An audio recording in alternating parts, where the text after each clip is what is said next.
Hello and welcome to the IYF Education, an initiative taken by the Indian Youth Foundation. तो guys अगर हम बात करें 12th exam की, ठीक है, तो 12th का एग्ज़ाम किसी भी शर्त पे, किसी भी कीमत पे ध्यान रखना कैंसिल नहीं हो सकता या पहले के बेस पे रिजल्ट नहीं दिया जा सकता।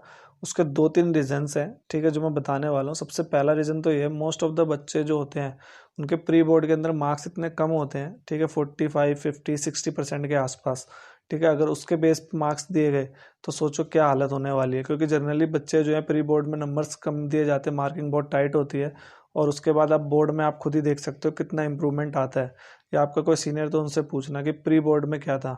मैं अगर अपना ही पर्सनली बताऊं तो मेरे तो भैया प्री बोर्ड में आए थे 50 के आसपास, ठीक है, एंड फाइनली जो फाइनल पेपर हुए थे बोर्ड के उसमें 80 के आसपास थे। तो सोचो मेरे मार्क्स में इतना फ्लक्चुएशन था, तो जनरली कितनों के मार्क्स में इतना फ्लक्चुएशन होगा, ठीक है।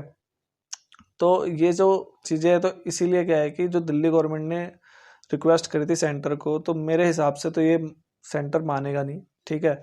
उसके अलावा अगर मैं बात करूँ 12th की, तो देखो 12th जब आप पास करते हो तो आप नेशनल और इंटरनेशनली आप पढ़ने के लिए जाते हो, हायर स्टडीज़ के लिए, ठीक है।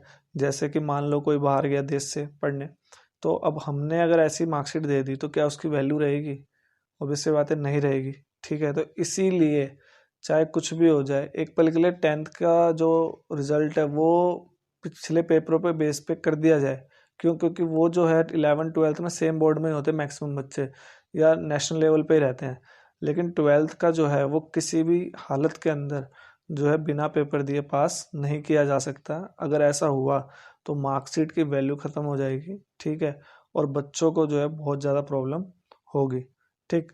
उसके अलावा अगर मैं बात करूँ, ये तो मेरी बात थी। अब सीबीएसई क्या कह रहा है? सीबीएसई जो कह रहा है वो यही कह रहा है कि ना, कि जो 12th क्लास है, ठीक है, उसके जो 12 मेजर सब्जेक्ट हैं, ठीक है, उसके तो पेपर होंगे होंगे, ठीक है। यानी वो सब्जेक्ट जिसके बेस पे कॉलेज में एडमिशन होता है, उनके पेपर किसी भी कंडीशन के अंदर होंगे, ठीक है। और एक बात बच्चों को ध्यान रखनी है कि भाई देखो, जब भी एग्ज़ाम होगा उससे 10 दिन पहले आपको बता दिया जाएगा, ठीक। तो प्रिपेयर रहें, और सिंस क्योंकि टाइम बहुत कम होगा तो हो सकता है आपको एग्ज़ाम के बीच में गैप ज़्यादा ना मिले, तो इसलिए प्रिपरेशन को बिल्कुल तैयार रखें, ठीक है। आप ये मत सोचो कि लॉकडाउन है, आप ये सोचो कि आपको अपॉर्चुनिटी मिली है कि अगर वो सब्जेक्ट जो आपका रह रहा है उसमें आप और बेटर कैसे हो सकते हो, क्योंकि देखो अभी आप कहीं जा नहीं सकते, ठीक है, दिन भर घर में बैठे रहते हो, तो आप उस टाइम को यूटिलाइज करो कि आप कैसे मैक्सिमम अटैम्प्ट उसमें कर सकते हो। समझ में आया? बाकी ये स्क्रीनशॉट लेके आप पढ़ सकते हो जो भी आपके एचआरडी मिनिस्टर ने कहा है, ठीक है, रमेश पोखरियाल ने, या जो त्रिपाठी सर ने कहा है, ठीक। तो बेसिक सी बातें हैं वही जो मैंने अभी आपको समझाया, ठीक है।